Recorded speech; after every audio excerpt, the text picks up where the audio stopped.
The preceding program was paid broadcast. Any ideas, comments, and opinion expressed by the program hosts do not necessarily reflect the views and opinion of the station.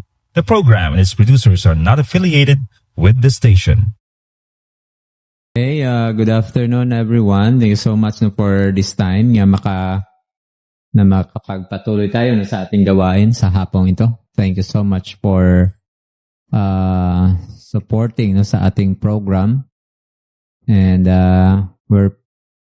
I'm glad na mapagpapatuloy natin yung ating gawain sa hapong ito. Good afternoon sa ating mga nanonood at sa ating mga tagapakinig sa 106.1 at sa ating Boracay Malay streaming. Thank you so much for being with us sa ating programa Faith Focus. Ito po ang inyong lingkod, Pastor Erwin de la Cruz, na magbibigay sa inyo ng mensahe ng Panginoon sa hapong ito. Before tayo magpatuloy, tayo po manalangin muna. Let us pray. Gracious and loving God, thank you Lord for the time na pinagkaloob niyo po sa amin. Thank you sa opportunity, and we thank you Father God for the good weather today and sa signal. Salamat din Panginoon sa patuloy mong pag-bless sa station, and we pray that you may continue to use this station, oh God, to share the good news. Bless our time and be with us, Lord. May your name be glorified in Christ's name. Amen. Okay, so let's go ahead sa ating program sa hapong ito. Ang atin pong tatalakayan is about what real love looks like today. In view of our celebration today, Valentine's Day, I have chosen this topic, what real love looks like today.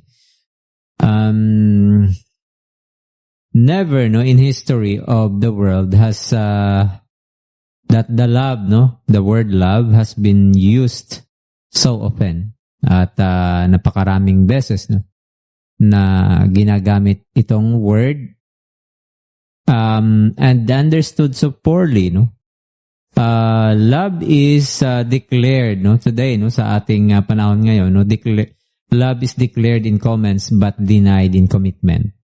Yun po yung real talk,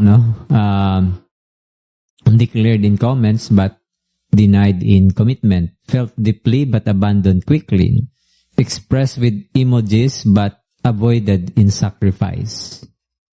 So many young people today nagsasabi I love you but struggle to explain ano nga ba talaga yung totoong yung kahulugan ng love, So when feelings fade, they assume love has ended, When sacrifice is required, they move on. Kalimutan na lang, But the Bible presents love not as an emotion you chase, but actually it's a life. It's a life you choose, So God's word invites us to step away from fake or shallow love and experience something deeper. So love that is real and lasting, and transforming na klase ng love. Number one, love is not a feeling. It is a daily choice. Hindi lang ito feeling, But it is actually a daily choice, a choose to love, A choose to commit oneself, In 1 Corinthians chapter 13 verse 4, love is patient. Love is kind. Notice na si Paul, hindi niya inilarawan how love feels, but how love acts. Diba? Hindi niya inilarawan kung anong nararamdaman, ng taong nagmamahal, but rather the act of a person who loves, So in scripture, yung love, agape, is a decision of the will, Ito po yung original word niya sa Greek, agape.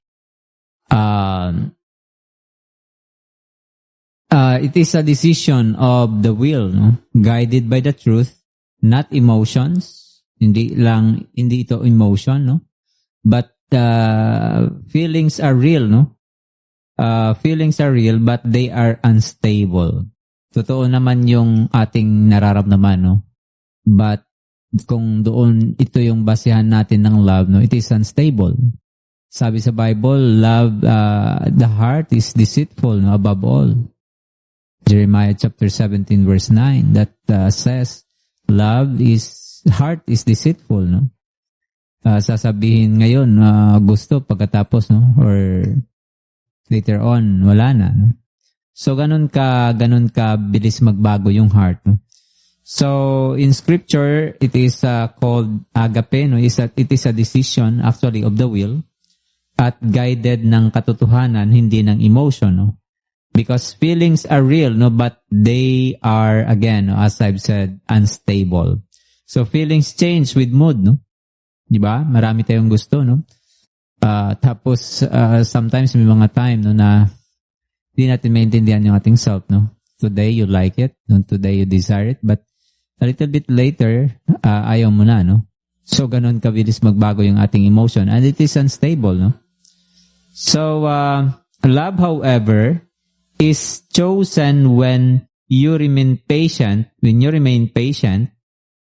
you are annoyed, you respond kindly when you are misunderstood. That's what love is.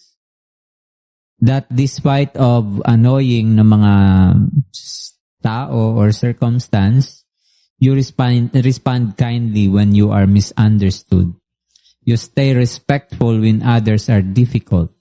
That's what we call love. It acts, no? May ginagawa, no? Hindi lang siya sa salita, but ginagawa, no? May action. So, loving your family when they prostrate you, yun po yung love, no? Loving your friends when they disappoint you. And loving your classmates even when they are unkind. So, ito po yung ibig sabihin ng love. Na you have to choose. Intentional po siya, no? You have to choose, you have to act. You have to do, no? Action po siya, no? Hindi siya noun, no? It's an action, no? Ginagawa, no? So if love were only a feeling, God could never command it. Kasi kung feeling lang siya, then it must be in everybody's heart, no? Because everybody has a feeling. But it is not, no? Loving is a commitment, it's a choice. It is a decision to act, no? To do, to commit. Yun po yung ibig sabihin ng love, no? So, yun po yung na-misunderstood, no? Ng mga kabataan natin ngayon about this thing, no? We call love. So, loving, no, is kung merong frustrating, annoying na mga bagay, no, na nag-i-stretch na ating patience and still you extend your patience, you understand, no? Yun po yung ibig sabihin ng love. You choose, you have to choose, you have to decide na gawin mo yung bagay na yun, no? At ang tawag doon ay love. So, it is about our choices. It is our will, no? To do, no? To commit. Commitment siya, no? It's rather a commitment than a feeling. So, next is, kasi sabi ng ating verse kanina, no? Love is patient. It suffers long, no? And then it is kind. So, mga action po ito, no? It is, when we say patient, no? You can endure no? Kung hindi favorable yung circumstance, yung tao, no? Annoying, no? May mga impatient, no, na unkind na mga tao. But if you have love, you can extend, no, those, you can stretch out your patience. You understand. You commit to do it, no, with your will, no? Yun po yung ibig sabihin ng love. So love is not a feeling, it is a daily choice. Love is not a self-centered, no? Hindi po ito self-centered, hindi ito nakafocus sa ating sarili. It is others-focused. Ibig sabihin, you are looking for the best thing, no, for your fellow. So, sabi ng Romans chapter 12, no, kung ating titingnan yung Romans 12:10, sabi dito, be devoted to one another in love, honor one another above yourselves. Our culture, actually, no, trains,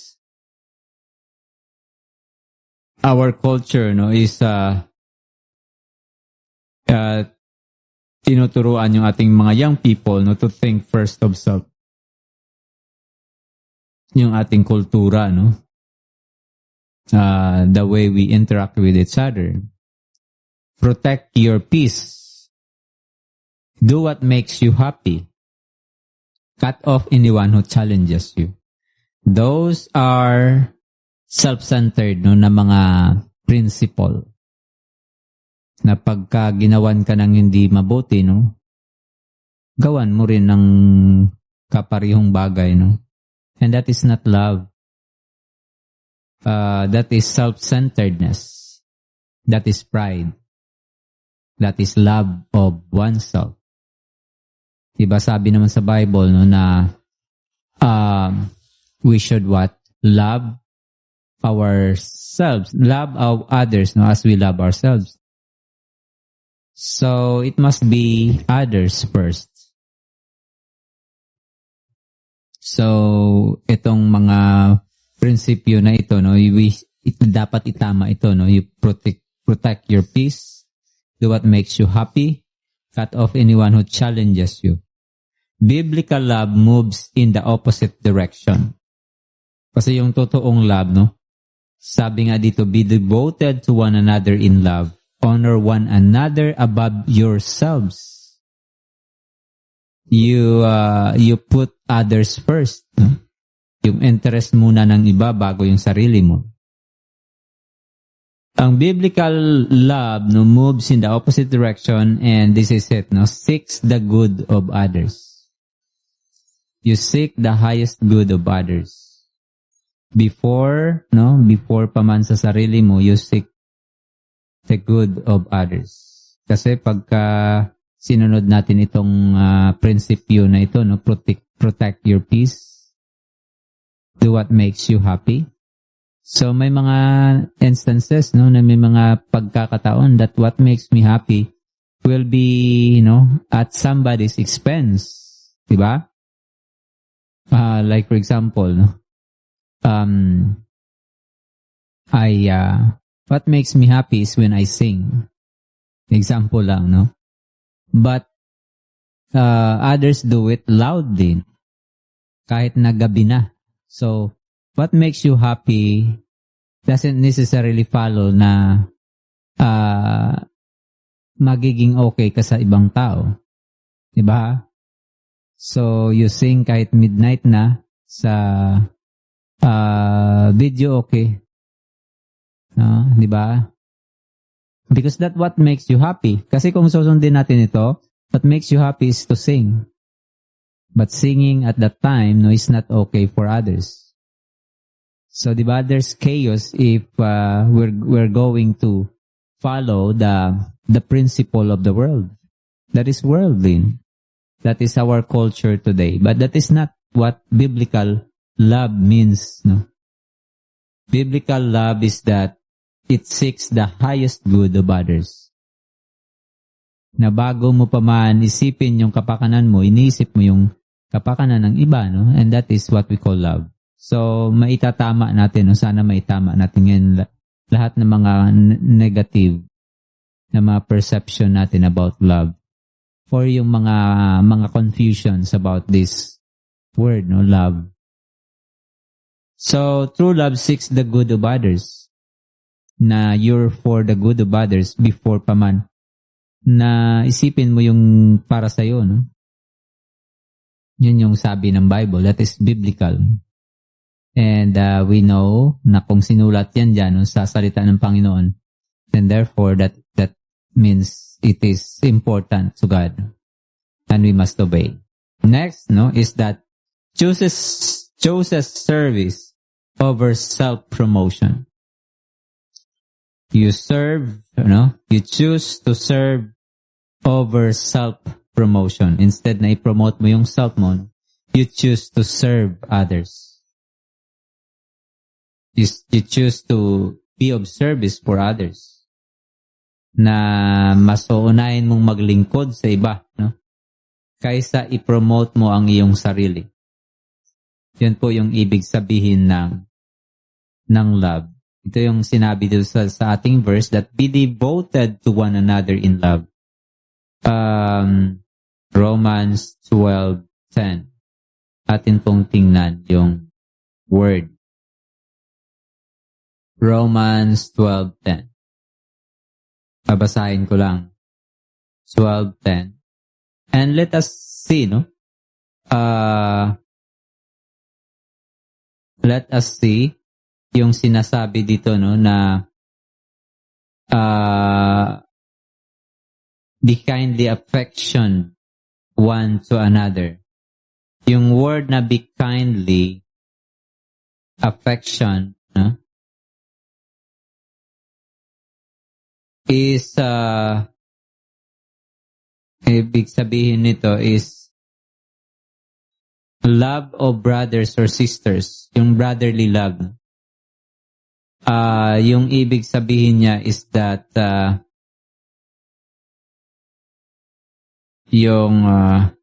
tingnan natin. Brotherly love. Verse, be kindly affection one to another with brotherly love, honoring and preferring one another. So when we say be kindly affection one to another, it means we should love, like how a brother love, yung brotherly na kindness, brotherly na love.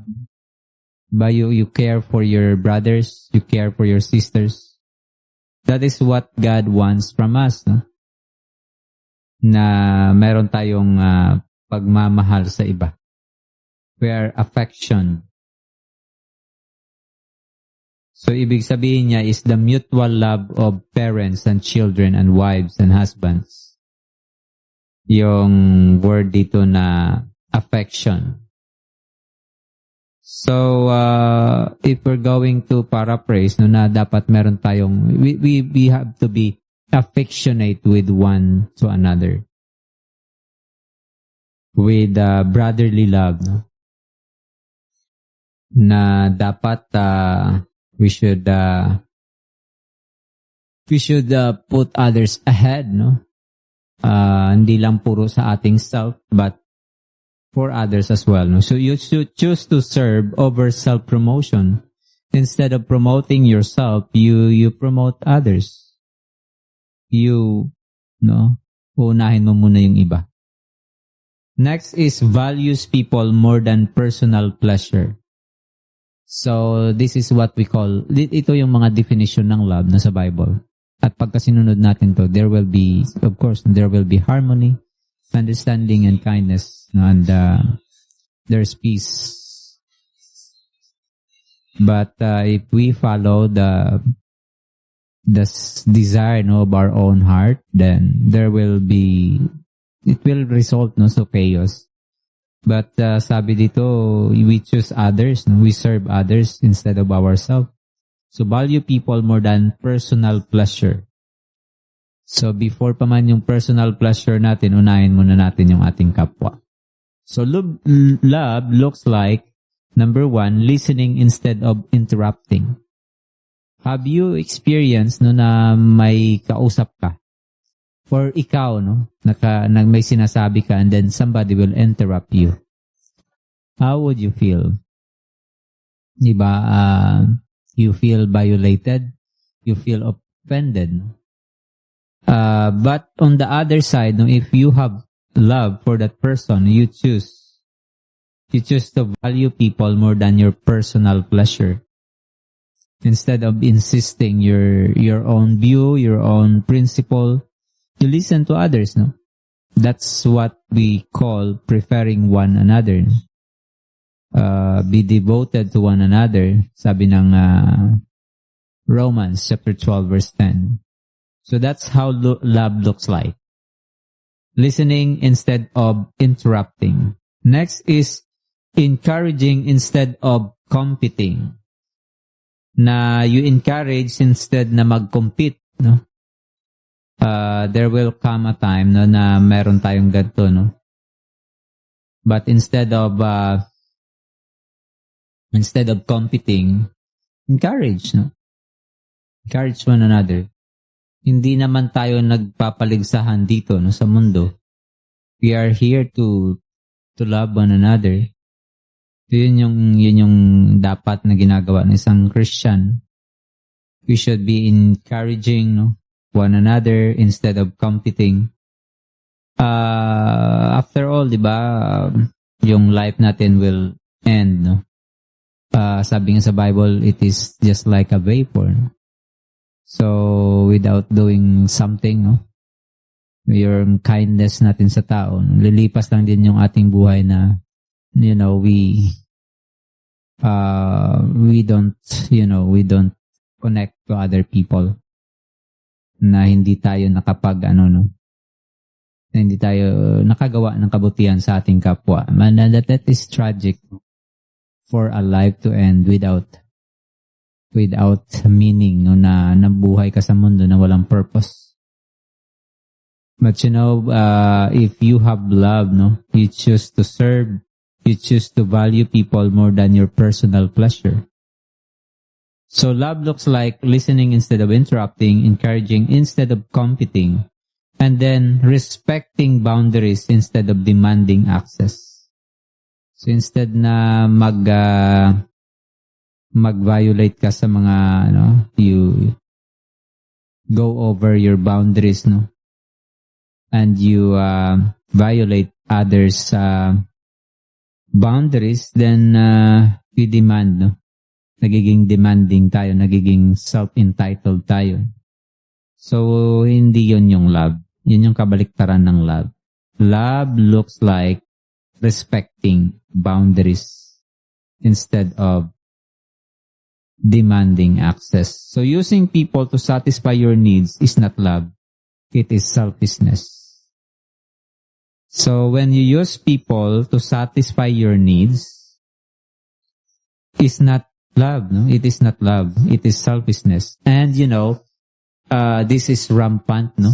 You use others for your sake, for you to gratify yourself, no? To fulfill your desire. Gamitin mo yung ibang tao, no? That is not love, no? That is not respecting boundaries instead.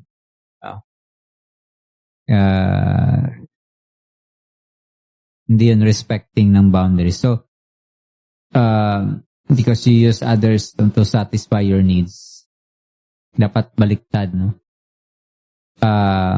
We satisfy others, no? We encourage, we love, no? Yun yung and it is a choice, no? It's always a choice. Diba? Ang pagiging disciple natin, no, sa Panginoon, yung sinabi ng Panginoon na take up your cross, no? You have to deny yourself, no? And you take up your cross and you follow God. So there will be sacrifice in our part when we love God. Next is love does not compromise truth. Sabi dito sa 1 Corinthians chapter 13 verse 6, love does not rejoice in wrongdoing but rejoices in the truth. Sa ating culture ngayon, no? If you love me, you'll accept everything I do. But Scripture teaches, if you love me, you will care about what is right. Diba?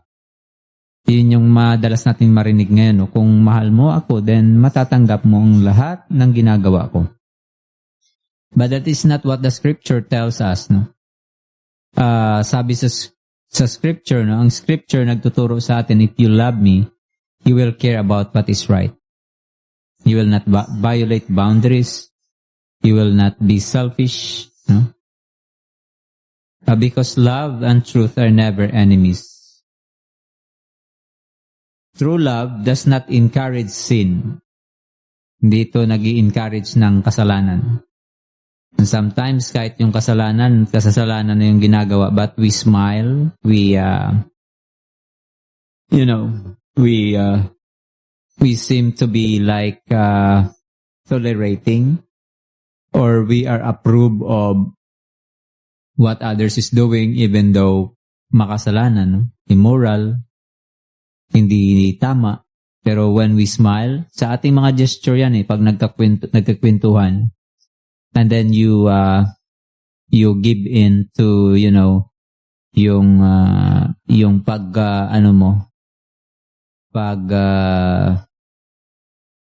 pag-approve, or kasi gusto mo makitungo, makisama, but kung yung pakikisama ay darating sa punto ng gano'n, that is not good. Because sabi sa Bible, love does not rejoice in wrongdoing. Dapat tayo mag-rejoice, sa mga wrongdoing. Sometimes yung mga bata, kahit nagsasakitan na, sometimes, we smile, we laugh. But sabi ng Bible, love does not rejoice in wrongdoing, but rejoices in the truth. Even adults, sa mga bagay na hindi dapat pinagtatawanan, hindi dapat ina-approve. But sometimes it is a norm na yung normalize natin yung kasalanan. But the Bible tells us love and truth are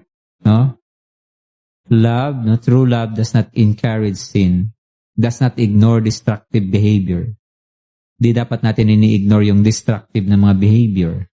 Does not celebrate what God forbids. Sometimes kahit yung hindi gusto ng Panginoon, we celebrate. We rejoice. Sabi ng Bible, hindi dapat. Kasi sabi ng Romans, ng 1 Corinthians chapter 13 verse 6, love does not rejoice in wrongdoing. If it is wrongdoing, it is not good in the sight of God, then we should not tolerate it, nor approve of it. Or maging lang tayo, sunod-sunuran, okay lang. We must stand our ground. Yun po yung love, na hindi yun ibig sabihin na you disagree with them, ay tawag dito. Ibig sabihin na nag-disagree ka sa kanila ay hindi mo na sila mahal, Sometimes loving them, disagreeing to them, is yung dapat na gawin ay mag-disagree. Kasi kung hayaan mo yung isang kasalanan, parang ikaw yung nagtulak sa kanya na gumawa ng mali. And later on, ikapapahamak niya. So love does not encourage sin, does not ignore destructive behavior, does not celebrate what God forbids. So instead, love protects. It protects purity. It protects integrity. And it protects spiritual health. Kung ikakasama ng tao, huwag mong gawin. Because love protects. Love protects purity. Love protects integrity. And love protects spiritual health. So dapat doon tayo. Doon dapat nakatuon yung ating direction to protect this, yung purity, yung integrity, yung spiritual health. Love says, wait instead of rush. Yung love, makakapaghintay. Instead of rushing, it waits. Sabi nga ng isang libro, true love waits. Kasi kung hindi yan makapaghintay, hindi yan love. Love says, stop instead of go further. Love says, let's pray instead of let's hide.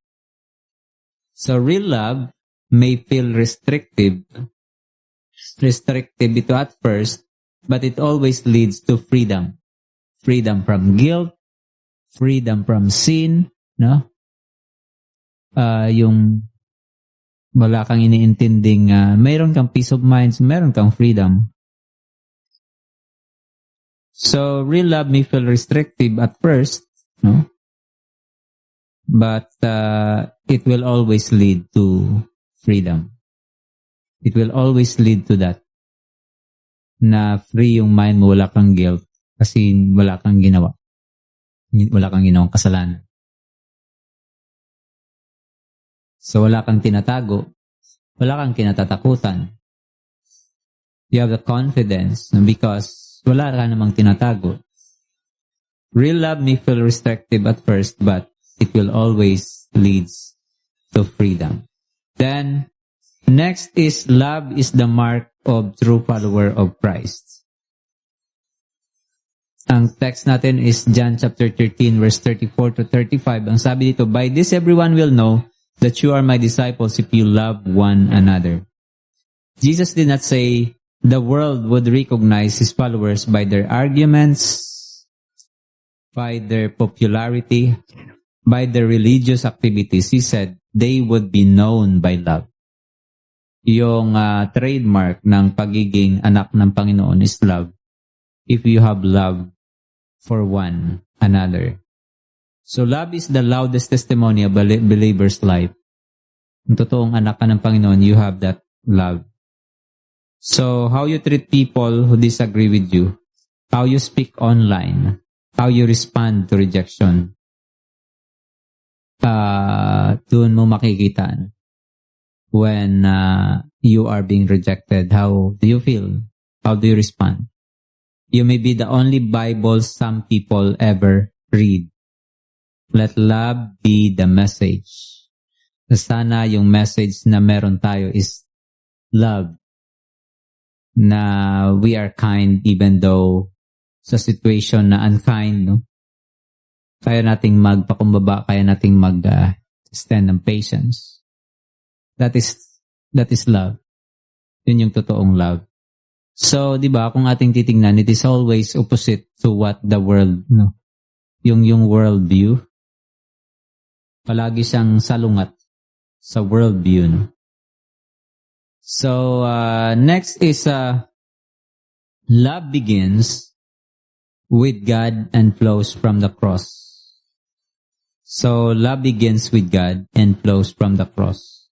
1 John chapter 4 verse 10 to 11. I will explain this one. No? So, this is love, not that we love God, but that He loves us. You cannot give what you do not have. Human love is limited, fragile, and often broken. But God's love, no? God's love is unconditional, sacrificial, at ito ay makikita natin doon sa cross. No? Jesus did not love us because we were lovable. He loved us because He is love. Kasi kung lovable tayo, no? Kung hinintay ng Panginoon na lovable tayo, hindi talaga darating yung point, no? Na magiging lovable yung tao. Generally speaking, people commit sin. In thoughts, in words, in actions. So kung yun yung hintay ng Panginoon, no, it will not come. But you know what? Sabi sa Bible, He loved us even while we were yet sinners. He died for us. Diba? So even na hindi tayo katanggap-tanggap, no, kasi kung ating titingnan yung ating mga buhay, no, before our salvation, sino nga ba tayo? No? We are sinners. But then, ano sabi ng Panginoon? He loved us. Even while we were yet sinners, He died for us. So, God's love is unconditional. Sacrificial din. Sacrificial. Yun yung love na dapat, no, makita din sa atin since we are children of God. Ikaw ay nagkilala sa Panginoon na yung tagapagligtas, no, then you are His children.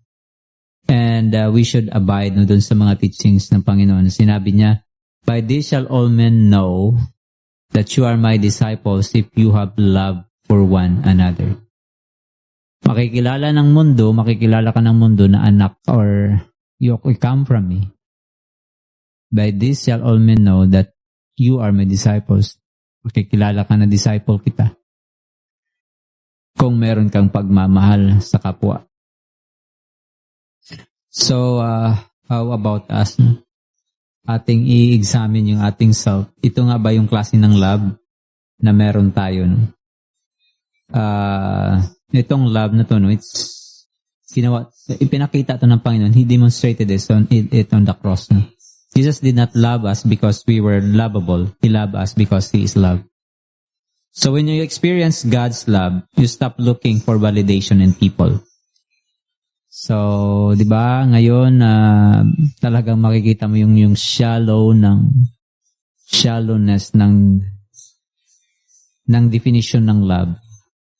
Pagka walang emojis sa mga post mo, you feel rejected. No? Yun yung barometer ng love. Diba, napakababaw niya, no? So, when you experience God's love, you stop looking for validation in people. Huwag mong hanapin sa validation sa mga emojis at sa mga nice comments sa ating mga posts. Hindi yun yung basihan, no? At kung wala nun, parang na tayo. So, hindi ganun.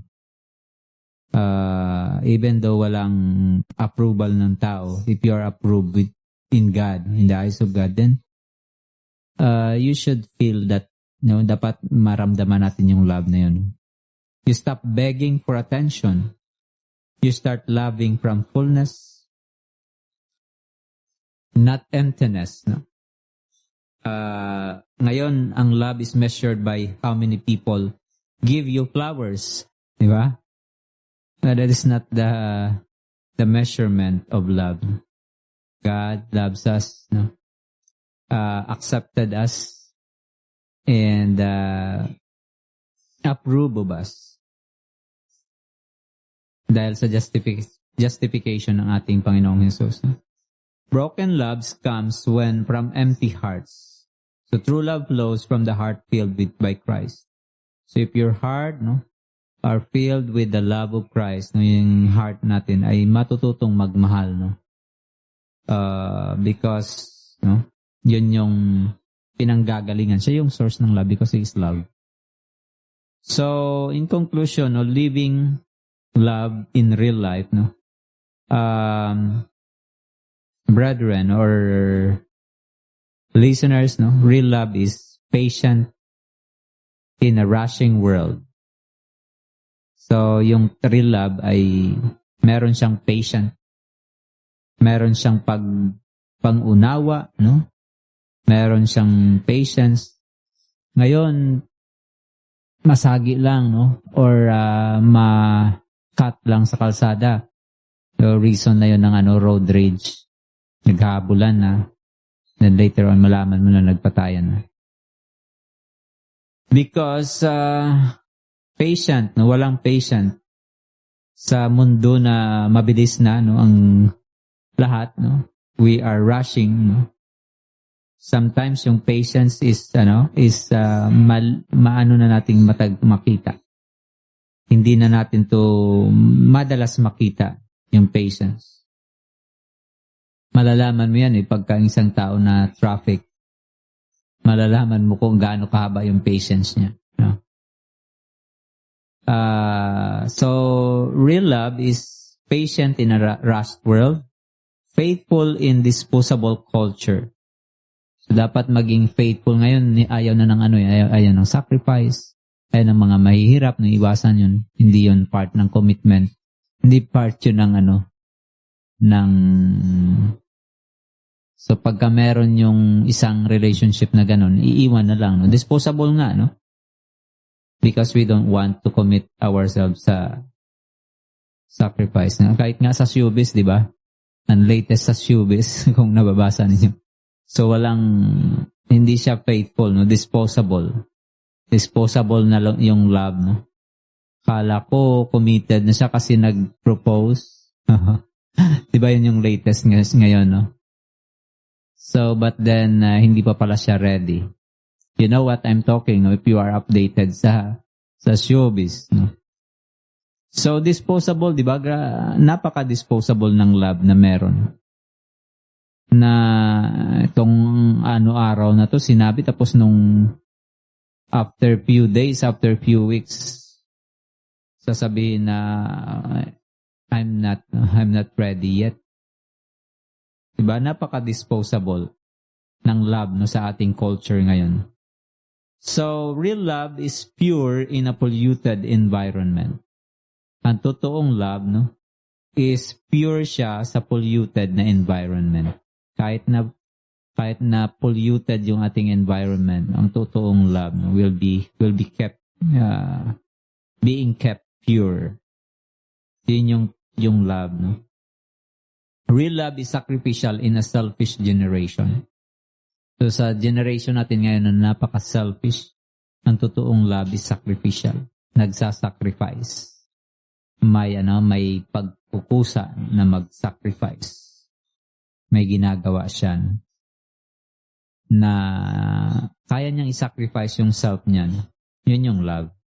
So, challenge, no? Do I feel love today? Am I reflecting the love of Christ today? Because when Christ rules your heart, your love becomes real, no? Kasi kung totoong ang Panginoon yung nagro-rule, no? Is over you, no? You make Him your God, no? You make Him Lord ng buhay mo. You make Him your master. Then He is the one who is in control sa iyong puso, no? Because when Christ rules your heart, your love becomes real. Kung ang nangunguna sa atin is yung Panginoon, then no, He will take control ng ating heart, no? And our love becomes real in life, no?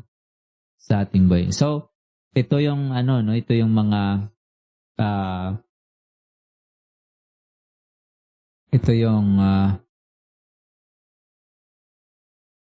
ito yung definition ng love. Ito yung description ng love.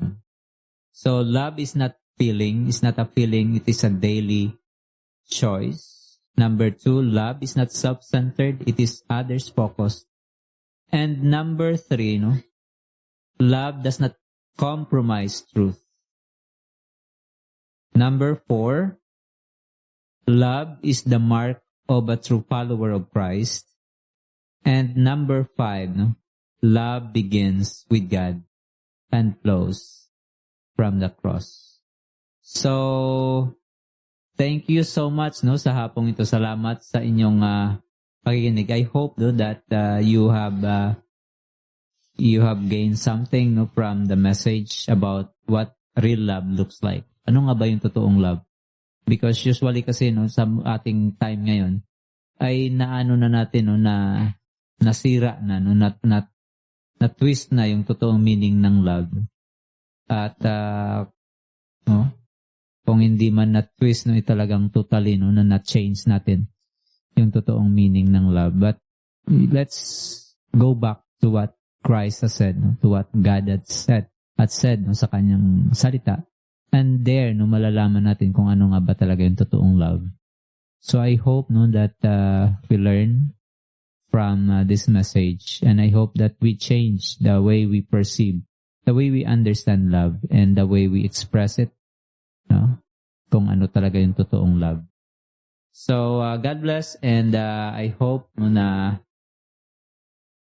salamat pala, no, sa ating viewers, no, Glenn Subal Alatiit, no.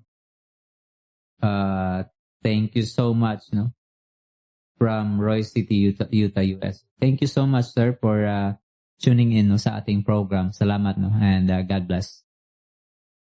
Okay, no, salamat sa lahat sa patuloy na pakikinig at pagsuporta sa ating program. God bless you all. See you tomorrow, alas 6 hanggang alas 7 ng gabi. At every Saturday, no, alas 3 hanggang alas 4 sa Pano 6.1, dito rin sa MP lang ito, no? And I hope na makasama din namin kayo ulit sa next natin na schedule, no? Dito sa Faith Focus, dito sa 106.1 radio. Boracay. God bless.